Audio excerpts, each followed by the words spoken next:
Good morning, everybody. Herr, I'm here with the GASB update. We're going to do something a little different. This is going to be a pretty short GASB update. Usually, these are things run an hour, 2 hours at most conferences. I'm going to try to do this in 25 minutes. We're helped a little bit because there's not a lot of new GASB stuff, very much aided by the fact that during the pandemic, GASB delayed a lot of the GASBs that were out there. So things we thought would have been implemented last year are going to be implemented this year. Everything's gotten pushed back a little bit. So we're going to speed through a lot of these things, and we're not going to get into the minutia of these GASBs. We're going to try to just give you enough so that you can be dangerous, that you can have a conversation with your auditor about these GASBs and know that, hey, there's something out there that probably pertains to us. So with that said, let's just dive right into it.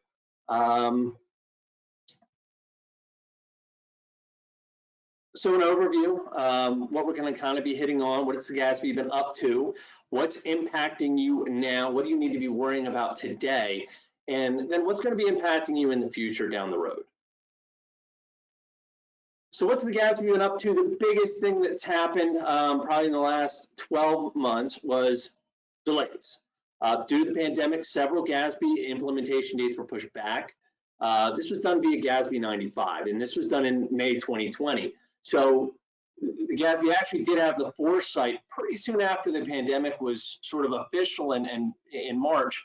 It didn't take them very long to say, hey, everyone's going to need more time to do these implementations. So in May of 2020, they issued GASB 95. They delayed the implementation of several GASBs by a year. And with leases, they actually gave us a little more time. They gave us 18 months more on the lease GASB. So, I just want to go through some of the GASBs that are out there right now. Most of these, we're going to spend 30 seconds on. I just want you to be aware that they're out there and what they kind of pertain to. Again, just giving you enough knowledge to know, hey, this is out there, it might impact me. Let me talk to my auditor about this. So GASB 83, certain asset retirement obligations. This was originally supposed to be implemented for periods beginning after June 15, 2018. It's now been pushed back to after June 15, 2019. So if you're a calendar year, December 31st year end, you'd be worrying about that right now for 2020. And what GASB 83 is in general, if you have a legal obligation related to the retirement of an asset, so if you have like a sewer facility that for whatever reason you're required to dismantle at some point in the future, you have a legal obligation to retire an asset. As soon as you have an idea of the cost of that dismantling, that disposal of an asset, you're supposed to record as a liability. So that's GASB 83. Again, very rare. We're not going to spend any more time on that one. GASB 84 for fiduciary activities. This was for periods beginning after December 15, 2018, and pushed back to 2015 or 12/15/2019. So this is another one that would now be implemented for 2020. We're going to talk about this one at length in just a few minutes, so we'll just go on to the next one for now. GASB 88, certain disclosures related to debt, was for periods beginning after June 15, 2018, then moved back a year. So again, this is another one that would be implemented for 2020. This is a pretty minor GASB. It requires some additional disclosures of unused credit lines, disclosure of assets, pledges, collateral, very minor GASB. So if you have any of those sort of things, unused credit lines, assets, pledges, collateral, talk to your auditor. You should probably start thinking about the disclosure for those things. GASB 89, accounting for interest costs incurred before the end of a construction period. This was for periods beginning after 12/15/2019 and pushed back a year. So this is one that if you're a calendar year end, 12/31, you'd be looking at this for 2021. The way the rules had worked in the past for proprietary funds is if you had a project and you were incurring interest, like you had borrowed money to do the project, you were incurring interest, in the past, you could take that interest and basically capitalize it as part of the project. What GASB's come back and said is, just because you're paying interest, it doesn't actually add value in asset. If you're building a building and you just build it with cash, it's worth, $5 million. If you have to borrow the money, building isn't worth more just because you're paying interest. So they really sort of eliminated that difference. It actually makes more sense if you think about it. So interest on capital projects in proprietary funds, no longer part of the capital asset. GASB 90 major equity interests was for periods beginning after 12/15/18, been pushed back to periods beginning after December 15, 2019. So another one that would be implemented for 2020. There's a bunch of these, but luckily they're all minor, and similar to this one, I don't think they affect very many people.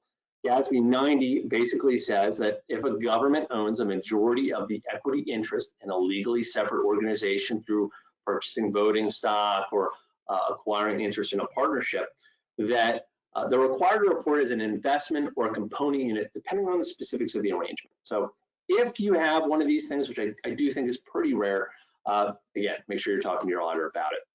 GASB 91, conduit debt obligations. This was another one moved from December 15, 2020 to December 15, 2021. So now this one would be implemented for 2022. GASB 91, in conduit debt, there's a debt issuer, a debt holder, and a third party. If you have one of these arrangements, what this GASB does is it just sort of formalizes the disclosure and the recording of that debt. So if you're a party in any sort of conduit debt, just be aware that there's been some changes coming up in the way that's reported. GASB 92, the Omnibus 2020, this one was moved from June 15, 2021 to 2022. It's really a bunch of miscellaneous items. It affects some terminology related to derivatives, transfers of assets between a primary government and pension and OPEB plans. So again, very minor, not something I think you generally need to worry about, but it is out there. GASB 93, replacement of interbank offered rates. There's different paragraphs in this one that were supposed to be implemented at different times. Right now, it's basically periods beginning after June 15, 2021 now. And really, if you have any sort of variable payments, if you have debt where you have, variable interest payments that you make at LIBOR plus 25% or something like that, LIBOR is going away at the end of 2021. And this GASB is just addressing how to deal with the changes in variable payments with the fact that this LIBOR is going to be going away, IBOR is going to be going away. GASB 87 for leases. This was for periods beginning after December 15, 2019. So we would be in leases right now had it not been for that extension.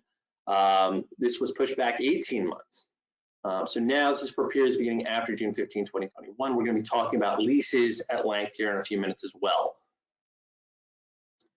So what is or should be impacting you now? I really look at it like there's two GASBs that are going to be impacting you right now. GASB 84, GASB 87. 84 is fiduciary activities, 87 is leases, and I just want to go through these really quickly because these have been discussed at length at many other presentations. This is really meant to be more of a refresher. So looking at GASB 84 fiduciary activities, you should be implementing this now, unless you early implement it. Because of the delay, I know here at Maley, we had a fair number of municipalities at 12/31/19 that we actually did get this implemented before GASB pushed everything back. Not everybody, but a lot. So for December 31st, 2020, you have to be implementing this. Same for June 30, 2021, if you're a school district and that's your year end. It seeks to enhance the consistency and comparability of fiduciary activity. It explicitly defines what constitutes fiduciary activity for accounting and financial reporting purposes. The other nice thing that this one did, all fiduciary funds will now be required to present a statement of net position, the balance sheet, and a statement of changes in fiduciary net position, sort of the P&L, the revenue and expense statement. In the past, agency funds, if you had those presented, it was just an asset and offsetting liabilities. This is probably one of the bigger changes that now the agency funds, which are essentially becoming custodial funds, are going to be presenting a revenue and expense statement. So an activity is a fiduciary activity if all the following criteria are met. The assets are controlled by a government. They're not derived from government-owned sources or government-mandated or non-exchange transactions, such as income taxes or real estate taxes. And the assets associated with the activity have one or more of the following characteristics. The assets are administered through a trust in which the government is not a beneficiary. It's going to be your pension, your OPEB plans, things like that. Assets are for the benefit of individuals, and the government does not have administrative involvement with the assets. Or C, assets are for the benefit of organizations or other governments that are not part of the financial reporting entity. So really there's four types of fiduciary funds now. There's pension trust funds, investment trust funds, private purpose trust funds, and custodial funds. So the first three are all trust funds. So we have pension trust funds. This is what you've all had in the past. These are the trusts you have for your pension, your OPEB plan. Nothing's really changing there. Those have always been presented as fiduciary funds. Investment trust funds, if you have an external portion of investment pools that are for the, your municipality or school district, again, I don't see this very often, but if you were to have that, this would be another fiduciary activity. And the final one is if you have any other sort of funds in trust, those would be the private purpose trust funds. And the last one, probably the biggest change is this custodial funds. So generally, this used to be the agency funds that are now going to have the name changed to custodial funds. And you're going to be presenting both the balance sheet and now you're going to have that revenue expense statement. With the agency funds, just pay attention to that administrative involvement requirement. That seems to be the biggest sort of thing tripping up different municipalities as they look at this. If you are managing these agency funds or custodial funds now, if you're deciding how those funds are used, if you are making decisions about what's allowable, what's not allowable, those funds, it might not be allowed to be a custodial fund. It really, in those cases, because the municipality or the school district's really sort of operating those funds, really becomes almost part of your general fund or maybe a special revenue fund. Now, if you're holding these funds and another person, another party is making the decision about how the funds are going to be spent, then they're going to be a custodial fund. So municipalities, you're going to want to be careful with your escrow funds and just make sure that you're not really managing how those funds are being used. School districts is going to be your, school districts is going to be your student activity funds, funds being held for different clubs that you're going to really want to look at how these things are operating. Leases is the other big one coming up, effective for periods beginning after June 15, 2021. So June 30, 2022 year ends, December 31st, 2022 year ends is when this will be implemented.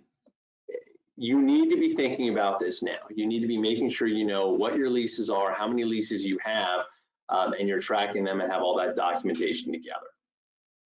So what does this GASB do? It establishes a single model for lease accounting, eliminates the distinction between capital and operating leases, and it will change the accounting for all leases for both the lessor and the lessee. Let's take a quick look at some of what's going to be happening here. So, ownership transfers. If the lease calls for an ownership of an asset to revert to the lessee during or at the end of a lease, the lease should be treated as a financed sale and a purchase of an asset. I think about this as vehicles. So if you're a municipality, you lease police vehicles, you're going to be taking possession of that vehicle at the end of the lease. That's going to be considered an ownership transfer. So in these cases, the lessee will treat the transaction as the purchase of an asset and the incurrence of debt. It's very similar to what you do now with capital leases. You record the asset and you record the debt. The lessor will treat the transaction as the sale of an asset and the incurrence of a receipt. After that, for the leases where ownership isn't going to be transferred, we really break those up into two things. There's the long-term leases and there's the short-term leases. Long-term leases are those leases where the term is greater than 12 months, short-term is less than 12 months. So for long-term leases, on the government-wide statements and the proprietary funds, the lessee is going to recognize a lease liability equal to the present value of the payments. And they're also going to recognize an offsetting intangible lease asset equal to the value of that lease liability less any prepayment deposits that are made. So for lessee, you're really going to have these two new things on the balance sheet. On the governmental funds, you'll continue to record expenses as payments are made, but in that initial year of the lease, you're going to recognize an expenditure and another financing source, which is sort of like a revenue, equal to the value of the lease asset. So on the funds, you'll have that offsetting expense and revenue. On the government-wide proprietary funds, you'll have an offsetting asset and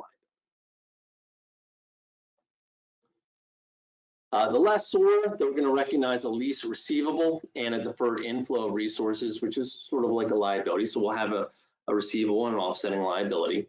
They'll continue to recognize the leased asset on their books, and they'll continue to recognize depreciation on that asset. Short-term leases, the lessor should record a revenue for lease payments in the appropriate fund, and the lessee will record an expense. So we don't really deal with recording the full amount of the lease or recording an asset or liability. It's really just recognize the expense or revenue as you go for a short-term lease. Again, very important, start gathering your lease documents now. Terms and payment schedules are going to be critical. When we go to implement this, we're going to really need to see a list of, hey, here's all of our leases, here's what we're going to have to pay over the next few years or for the life of those leases, so we can get everything recorded properly.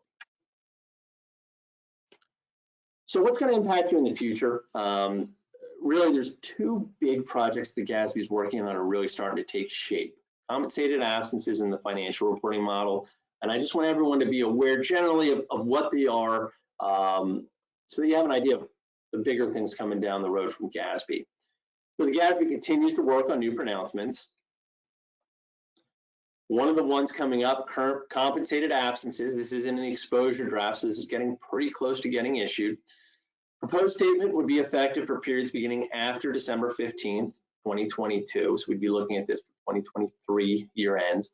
The current rule is essentially that compensated absences should be recognized as employees earn the right to time off. And the exception to that is sick time. Sick time, if the use of accrued time is contingent upon an employee being sick, we haven't been allowed to recognize that in the past because it's not something that would just get paid out regardless. Now, if sick time accrues and gets paid out when someone retires, then it gets accrued as compensated absences. But if it's use it or lose it, whether you're sick or not, hasn't been accrued in the past.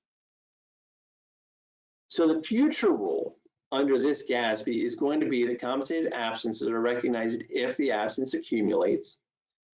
So if employees bank time, the absence is attributable to services rendered, and the absence is more likely than not to be paid or settled. That's the big change here. And governments are going to be required to use a first in, first out flow assumption.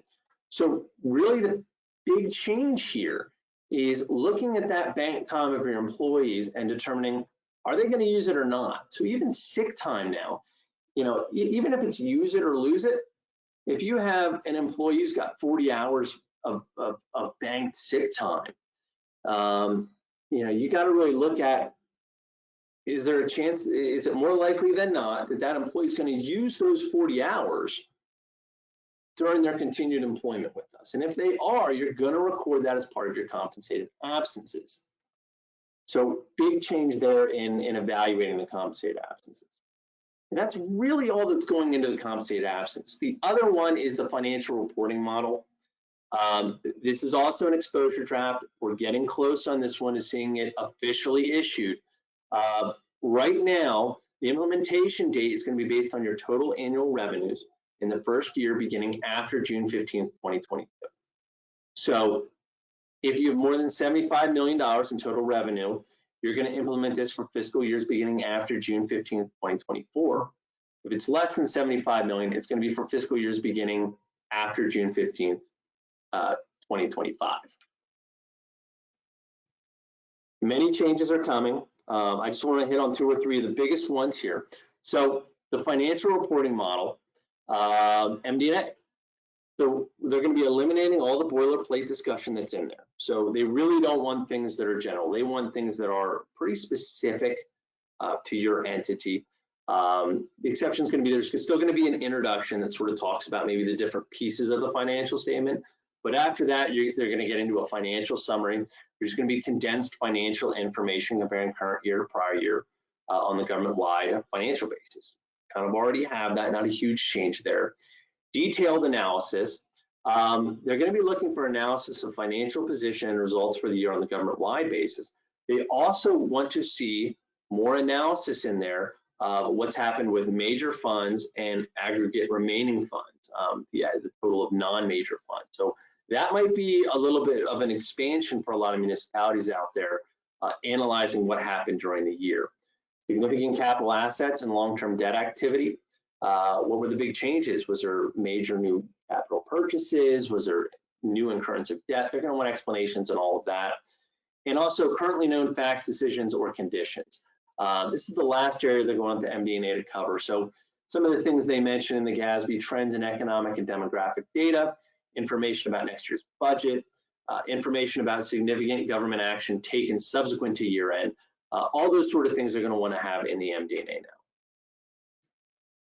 Government-wide financials and fund financial basis seem relatively unaffected, but the fund financials revenue and expense statement is going to be pretty significantly changed.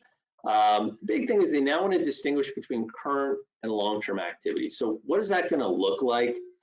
This is a sample that came right out of the GASB of the revenue expense statement for governmental funds. You'll see it's now got a new name, Statement of Short-Term Financial Resource Flows.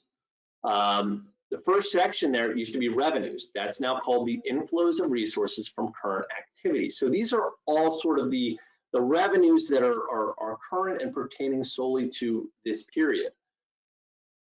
After that, you'll have outflows of resources, which is really expenses. And then this is where it gets a little different.